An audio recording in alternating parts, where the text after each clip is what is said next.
Good morning everyone, this is Professor Vincent Tori Bongolan. Okay, so pag-usapan lamang natin ang development po ng kaso natin laban sa New Sitaw Corporation o doon sa una nitong pangalan, Information Technology o PC. Okay, bago po doon sa pinaka-latest update ay pag-usapan muna natin yung mga tinatanong po lagi sa atin. Okay, so sa mga kasama doon sa chat, no? Chat group doon sa GC, okay, ng class suit. Wala pong tinatanggal na miyembro sa chat group, okay? Wala pong tinatanggal na miyembro. Hindi po tinatanggal yung chat group, okay? Una po na nagkaroon po ng problema ang GC noong nag-announce ang Facebook o Meta na tatanggalin na nila ang community chat. Okay, nang mag-announce po sila, ako po ay isa sa mga unang hindi maka-access doon sa chat group. Hindi po ako ang gumawa noong chat group ng ClassSuit, no? Meron po tayong ibang admin doon. So, na talagang gumawa po ng chat group na yon. So, hindi po ako. Okay?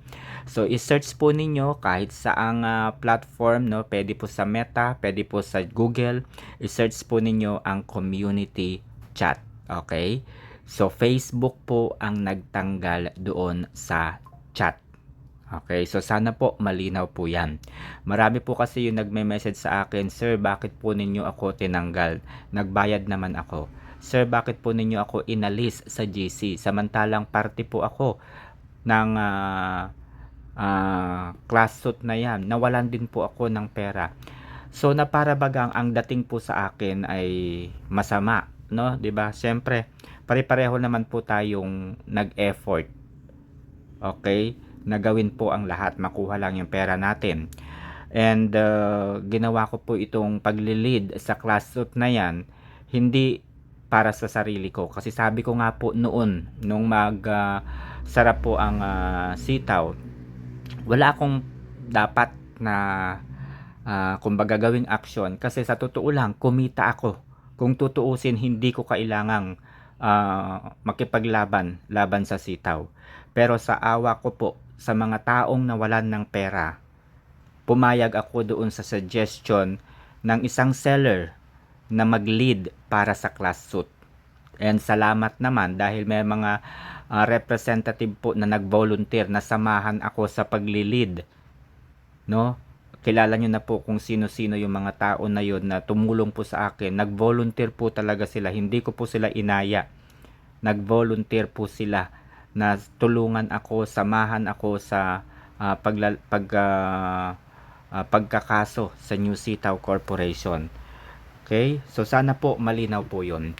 Pangalawang tanong, mayroon pa po bang makukuha sa sitaw? Gaya po ng sinasabi natin noon pa man, hindi natin masasagot yung bagay na yan sapagkat una, wala po sa akin ang pera.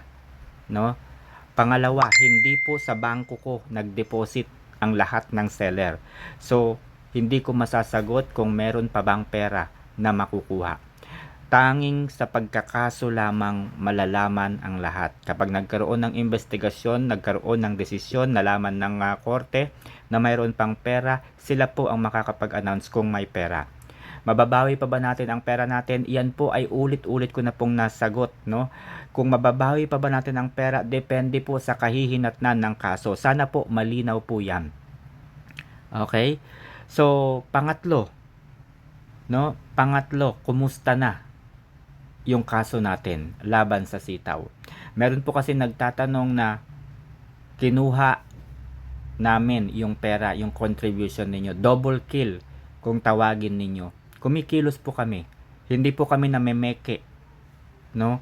Noong nag-uumpisa po yung kaso natin laban sa sitaw, paulit-ulit po akong nagpo-post, no, ng mga development. Pati po yung pagpunta namin sa RTC, sa Regional Trial Court, pinakikita ko po yan. Pati po yung kapal ng dokumento, pinakikita ko po yan. Tinatakpan ko lang yung iba't ibang mga detalye na hindi po dapat mabulgar. Pero totoo po yung pinakikita ko kung gaano kakapal. Sa isang complaint po lamang, gumagastos po kami ng 8,000 pesos para sa photocopy no, ng ating complaint affidavit. Nag-take na rin po kami ng oath sa Department of Justice. Okay? So hindi po peke yung ginagawa natin. Para sabihin po nung ilan na babawiin na namin kasi wala kami nakikita na hindi namin nababasa yung development ng kaso. Anyway, mga kaibigan, noong November 21, 2025, naglabas po ng update ang Department of Justice at sinabi po nila doon na they are doing their very best to investigate the issue, to investigate the matter about the complaint po laban sa New Sitaw Corporation sa pakikipagtulungan po ng Securities and Exchange Commission.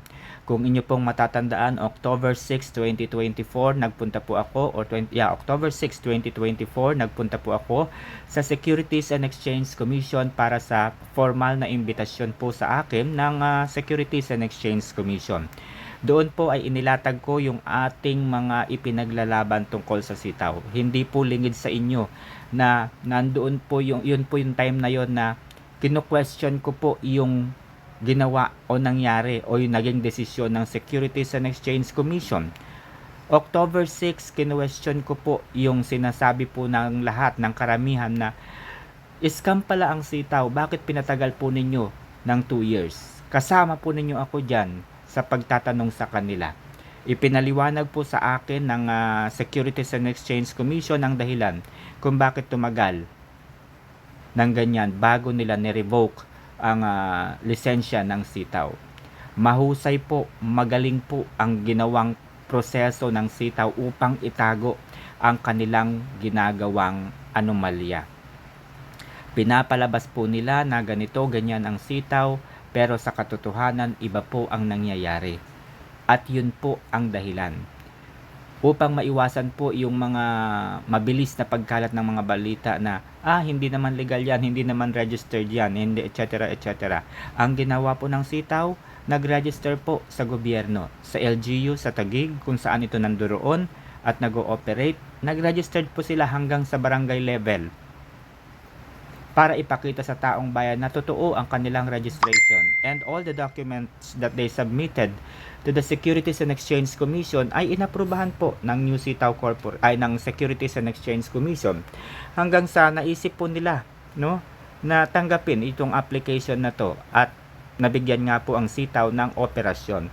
Pero hindi po tumitigil ang SEC sa pag-evaluate po, no, sa pagdetermina ng legalization, no, ng operasyon po ng New Sitaw Corporation until they found out that they are selling securities, and that is po against doon sa Securities Regulation Code. Kaya po idineklara nila na illegal ang kanilang operasyon. Okay? Ito po yung latest update. Galing po ang message kay Eva Rodriguez, no? Ang message po niya ay ganito po: magandang araw, Sitaw family.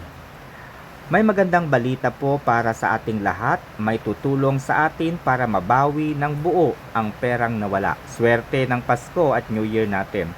Humihingi po ako ng pahintulot na ilagay kayo sa group chat.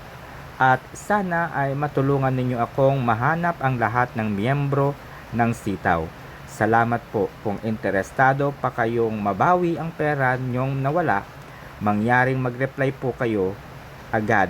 Maraming salamat. Okay? Hindi ko po kilala si Elvis Rodriguez. Hindi po kami nag-uusap. At hindi ko po sinasabi na mali po yung kanyang sinasabi o illegal po yung kanyang sinasabi. Hindi lamang po ako aware doon sa sinasabi niya na good news, ano? Hindi po ako aware dun sa sinasabi niyang good news.